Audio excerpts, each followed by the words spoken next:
luego del cierre de los mercados, una vez que los mercados ya habían cerrado, en el día de ayer martes, el Banco Central decide flexibilizar aún más los controles cambiarios, ¿no? Lo que se llama cepo, que uno puede imaginarse como un candadito con una llave que se abre. Y lo cierto que, mal llamado cepo, porque distorsiona una herramienta de política económica que tiene que ver con administrar un bien que es más demandado que la oferta disponible, que es el dólar. Después podemos pensar en cuáles son esos factores de demanda y cuán genuina es esa demanda de dólares. Pero lo cierto es que la demanda supera a la oferta, con lo cual la administración de esos dólares podría entenderse más que como cepo como una herramienta de política económica. Dicho esto, por supuesto que el sueño húmedo del gobierno pasa por este mercado libre tan utópico, inalcanzable, porque en lo pragmático lo que va mostrando son muchos giros, ¿no?, respecto a su ideario, a su prédica, a su mantra. Más allá de esto, avanza y le libera el acceso al dólar oficial a empresas extranjeras, ¿no? Hasta el día de ayer, los habilitados para comprar dólares al oficial eran las personas físicas, y ayer incorpora a personas jurídicas, pero foráneas del exterior. ¿Por qué? ¿Por qué esta decisión? Porque las inversiones extranjeras son el gran ausente en este primer año, casi y medio ya, que lleva el gobierno libertario. De hecho, solo en lo que va de este año, las inversiones extranjeras están en terreno negativo en menos 1.900 millones de dólares, o sea, con lo cual, lejos de venir, se fueron. Menos 1.900 millones de dólares. Esto que muestra, bueno, el fracaso, por lo pronto, no vamos a decir fracaso terminal, pero sí, hasta ahora, el fracaso del RIGI. Digo, hasta ahora el RIGI fracasó. ¿Qué produce esta decisión? Bueno, un enojo, ¿no? En los locales, porque los locales no tienen este beneficio del dólar oficial para la repatriación, porque hay que decir, digo, ¿a qué se les pide a estas inversiones para acceder al oficial? Que permanezcan en el país 6 meses. 6 meses. Con lo cual, esto muestra que hay un plan de gobierno, un plan económico semestral. El plan económico del gobierno es semestral y tiene un problema de descalce porque el acuerdo con el fondo es trimestral. Dentro de 3 meses hay que revisar la meta de reservas, para lo cual el gobierno debería haber juntado 4.500 millones de dólares. Entonces ahí ya hay un primer deadline, que es el acuerdo con el fondo trimestral, desacoplado con el plan de gobierno, que es llegar a las elecciones, con lo cual es semestral.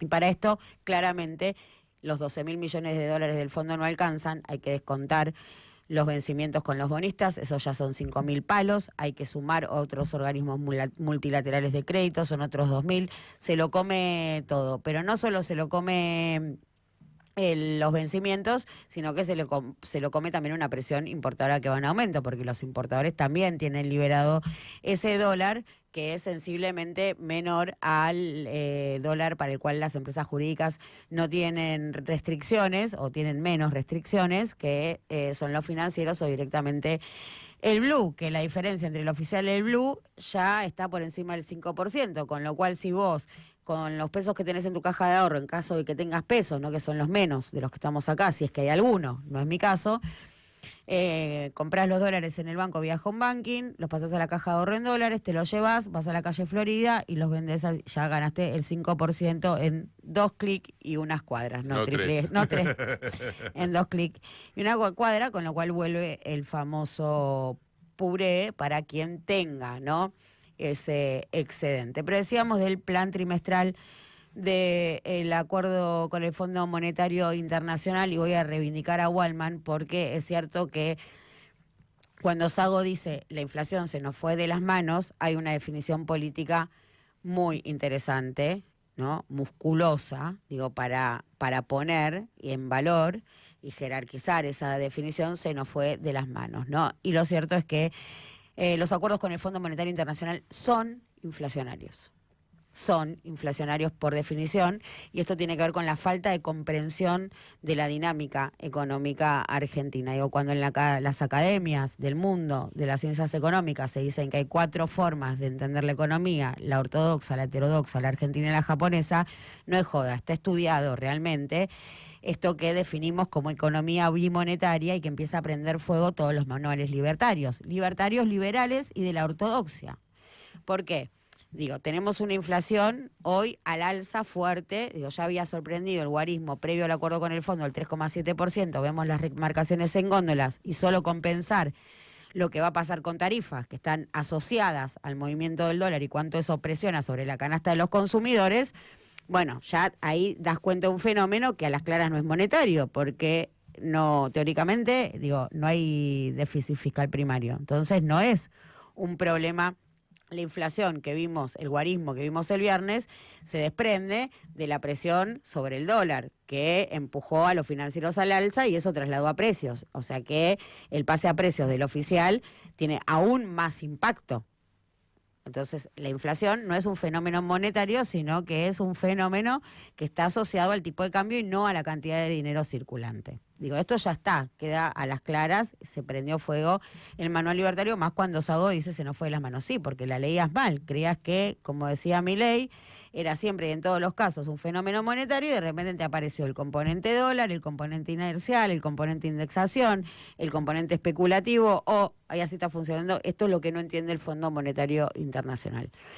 Y marcábamos una inflación asociada a las remarcaciones en góndola por cobertura, porque todo lo que se produce en el país tiene al menos un componente importado, por la asociación directa que hay entre nuestra canasta de consumo y lo que le vendemos al exterior, con lo cual también son precios dolarizados y para eso las retenciones son una herramienta de desacople, ¿no?, del precio internacional. La inflación en góndolas, vimos una atracción también muy importante de lo que va a ser tarifas por el costo de la energía dolarizado. Pero esto desde esta comprensión más heterodoxa de entender la inflación como un fenómeno multicausal. Ahora volvamos a la definición liberal, libertaria, la que mira el Fondo Monetario para negar que su acuerdo es inflacionario, y ahí sí está asociada directamente a la cantidad de dinero circulante. Ellos dicen, bueno, de hecho es el discurso que mantuvieron hasta acá, es la doctrina Berning, que es el vicepresidente del Banco Central, Vladimir Berning. ¿Sabías que se llama así? No tenía idea que tenía un comunista en el Banco Central. De hecho se llama así. Me imagino que sí, por Vladimir. Y en su casa le dicen Volodia. Claro. En su casa directamente le dicen Volodia.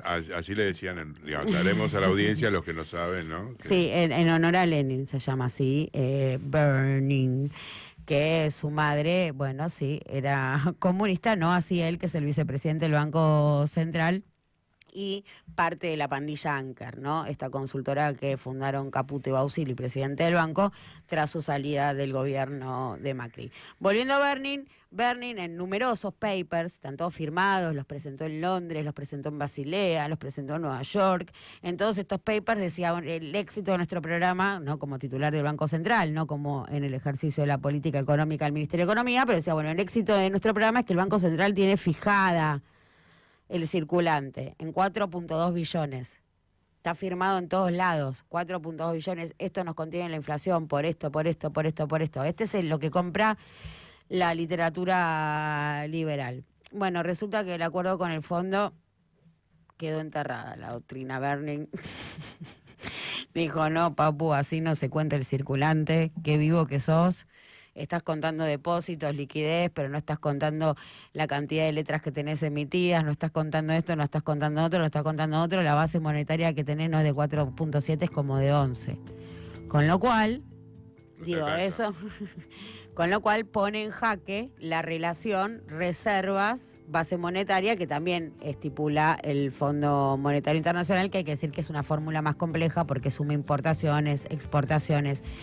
Pero lo que quiero decir con esto es que, ahora bien, reconociendo y aparte como empieza a definir la base monetaria, el M2 más los otros componentes que los podemos nombrar pero son muy técnicos, al reconocer todos los componentes de la base monetaria y al analizar la dinámica económica del gobierno, que está todo el tiempo aumentando su deuda en pesos, esta base monetaria está en aumento.